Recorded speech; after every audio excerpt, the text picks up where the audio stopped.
A shocking mix of financial questions, legal claims, and personal drama is said to be hiding behind non-disclosure agreements, complicated international business structures, and Hollywood-style legal protections. According to one controversial narrative, those layers have helped create a situation that could leave Prince Harry and Meghan Markle connected in ways that go far beyond their public image. That Harry always needed and loved Meghan. It was a marriage made in heaven for him. She obviously went into the marriage with other things in mind, namely fame and fortune and a glittering career in California. But they think only their narrative, only their story should be accepted.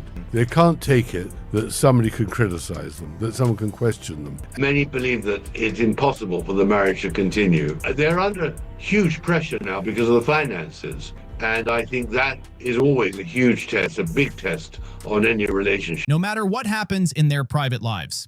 Investigative biographer Tom Bower did not present his book Betrayal as just another story about celebrity relationship rumors. Instead, he described what he believes is a complicated legal and financial arrangement surrounding the Sussexes. Supporters of his work argue that these structures could make any future separation far more difficult than many people realize, while critics strongly reject those conclusions. Either way, the debate has grabbed plenty of attention. Why did people close to the couple reportedly dismiss these claims so quickly, calling them exaggerated, conspiratorial, or pure melodrama almost immediately? That reaction has only fueled more curiosity. So what exactly is this alleged hidden divorce arrangement that keeps getting discussed, and why do so many questions still remain unanswered? Welcome back to Royal Report. If you haven't subscribed yet, now's the perfect time to jump in because this story keeps taking unexpected turns. Once you look beyond the polished interviews, magazine covers, carefully managed appearances, and polished documentaries, a very different picture starts to emerge, at least according to critics. Instead of focusing on romance, they argue that the relationship has become increasingly tied to business, branding, and financial interests. Some commentators claim the partnership now functions less like a traditional marriage and more like a business alliance built around shared projects, public recognition, and commercial opportunities. Tom Bower argues that Harry depends heavily on Meghan after becoming separated from much of his former royal life, while Meghan's critics argue that Harry's royal title remains central to her public profile. Conspiracy and melodrama. That's how Harry and Meghan have described Tom Bower's explosive new book about them. I think at some stage, the royal family will have to say enough is enough. Let us cut this before it gets anywhere. I think the reason why people will be interested is because they're intrigued by the end game about the Sussexes. I mean, divorce, desperation, debt, everything. Hang on, we don't know that's going to happen yet. We've got no sign yet that the marriage is in trouble. I appreciate there were some who witnessed the nuptials in Windsor. Supporters of the couple strongly disagree with that view, but it remains one of the biggest talking points surrounding them.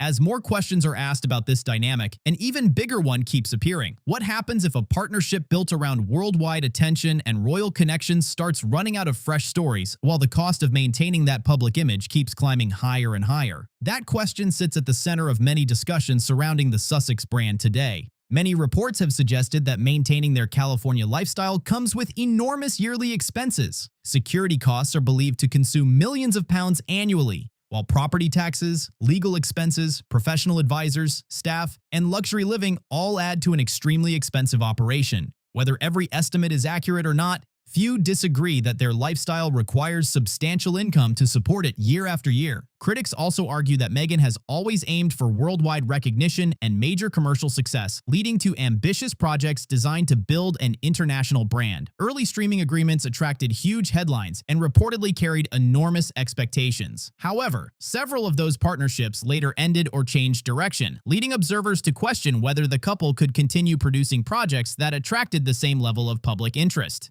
According to those critics, once their personal experiences with the royal family became the main focus of interviews, documentaries, and books, it became much harder to keep delivering new stories that generated similar excitement. Supporters, however, argue they continue to pursue meaningful work beyond those early projects. The disagreement over that point continues to divide public opinion. One commentator even argued, "I don't think there's some unbelievably rich billionaire in California desperate to take on Meghan and all her baggage, so I don't think her exit would be smooth. Harry always needed and loved Meghan. It was a marriage made in heaven for him. She obviously went into the marriage with other things in mind, namely fame and fortune and a glittering career in California." That opinion has circulated widely, although many others completely reject it.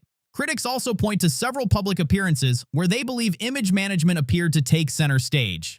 The Invictus Games, originally created to celebrate wounded and recovering military personnel, became one example frequently discussed online. Some international commentators claim too much attention focused on Meghan's wardrobe, camera moments, and highly publicized appearances instead of the competitors themselves. Others strongly disagreed and argued media outlets simply chose to emphasize those moments. Some observers also claimed public interest faded after Meghan left the event, viewing that as evidence of weak long-term engagement. Others argued that conclusion ignored the event's broader success and continued support. Once again, opinions remain sharply divided depending on who is telling the story. Questions have also been raised about retail ventures linked to Meghan's lifestyle branding. Critics argued that promotional messaging suggested small-scale handcrafted products, while manufacturing reportedly involved larger commercial facilities. Whether those claims fairly represent the business has remained a matter of public debate, but they certainly added another layer to the ongoing conversation surrounding the Sussex brand. For critics, the bigger issue has never been a single product or event. They argue that controlling the public narrative became one of the biggest sources of tension long before Harry and Meghan stepped away from royal duties and moved to California. Supporters reject that interpretation, saying the couple simply wanted greater independence and more control over their own future. Tom Bower also writes that Catherine, Princess of Wales, allegedly developed concerns about Meghan very early in the relationship. According to his account, Catherine believed Meghan approached royal life with very different priorities than the rest of the family. That interpretation remains disputed and reflects Bower's perspective rather than an established fact. Bower similarly claims Prince William advised Harry not to rush into the relationship.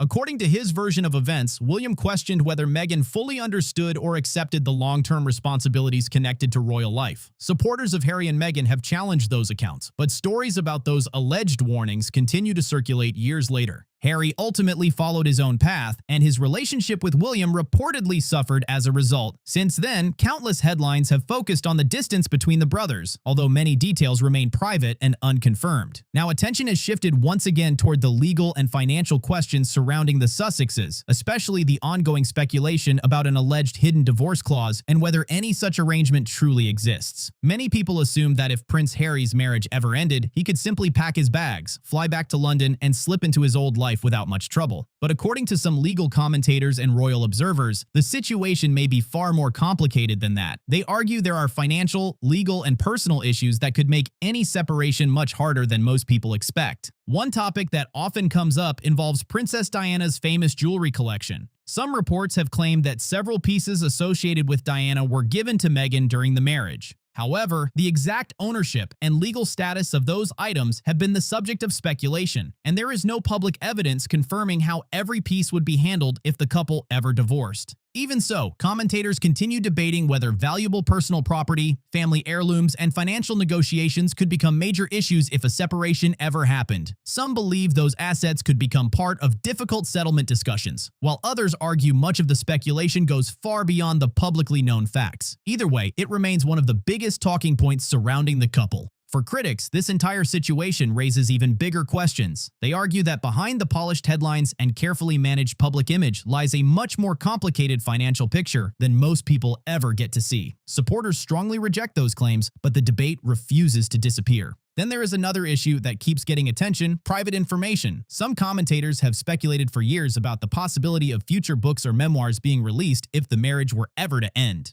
While nothing like that has been confirmed, rumors about potential publishing opportunities continue to circulate inside royal reporting circles. One commentator even asked, "I'm sorry to put words in your mouth, but can you really imagine Meghan Markle allowing her children to go off to boarding school in the United Kingdom when, in my opinion, she clearly loathes it?" That statement reflects one person's opinion rather than an established fact, but it shows how divided public discussion has become. According to some critics, Meghan's worldwide profile remains closely connected to her relationship with the royal family.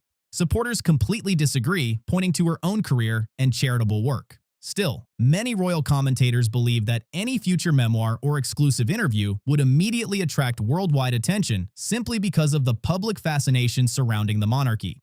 Meanwhile, attention has also turned toward Prince Harry himself. Several royal insiders and commentators have suggested that Harry appears increasingly isolated compared with the early days after moving to California. Those observations are based on public appearances and media reports, while Harry has not publicly described his situation in those terms. Some critics argue that the couple expected to build an independent global brand that could rival their royal profile. Instead, they believe the results have fallen short of those expectations. Supporters argue the couple deliberately chose a different path focused on personal freedom rather than traditional royal life. Once again, opinions remain sharply divided. Harry's ongoing legal efforts regarding security in the United Kingdom have become another major source of debate. Harry has consistently argued that he needs appropriate protection when visiting Britain, while the UK government has maintained its own position through the courts. Those legal disputes continue to generate headlines and strong opinions from every side. Critics argue that Harry may be thinking about his long-term future if he spends more time in Britain again someday. Others believe his legal challenge is simply about ensuring safety for himself and his family during visits. Without direct confirmation from Harry himself, much of the public discussion remains speculation. Still, many commentators question the contrast between earlier interviews criticizing life in Britain and today's legal battles over security arrangements. That shift has left plenty of observers wondering whether circumstances have changed more than anyone expected just a few years ago.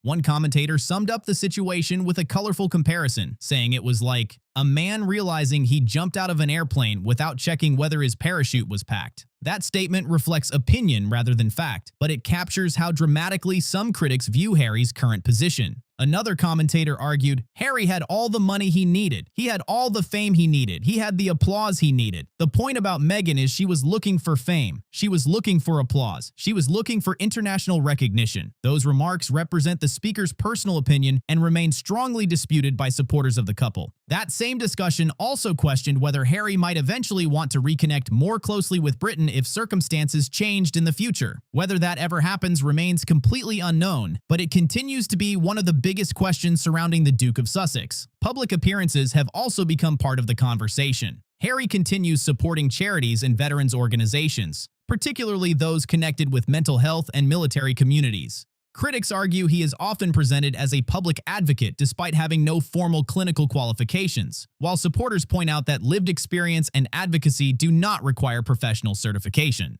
Observers have also commented on events where Meghan has taken a leading speaking role alongside Harry. Some critics believe those appearances emphasize her personal brand, while supporters see them as examples of shared teamwork and partnership. Like many issues involving the Sussexes, reactions depend heavily on who is watching. Supporters praise the couple for building an independent life outside the monarchy, while critics argue they have struggled to maintain the level of public influence they once enjoyed as working royals. That disagreement remains at the center of almost every discussion about their future. The media battle surrounding Harry and Meghan has become just as intense as the family story itself. Over the years, both the couple and several media organizations have accused each other of unfair reporting, misinformation, and attempts to shape public opinion. Those disputes have played out through interviews, lawsuits, documentaries, books, and countless headlines around the world. Critics have also claimed that journalists who publish negative stories about the couple face strong pushback from their representatives, while supporters argue they were simply defending themselves against reporting they believed was false or unfair. Those competing narratives continue to fuel one of the most closely followed royal stories in recent history. Whatever your opinion is, one thing is clear. This story continues to evolve, and the debate shows no signs of slowing down.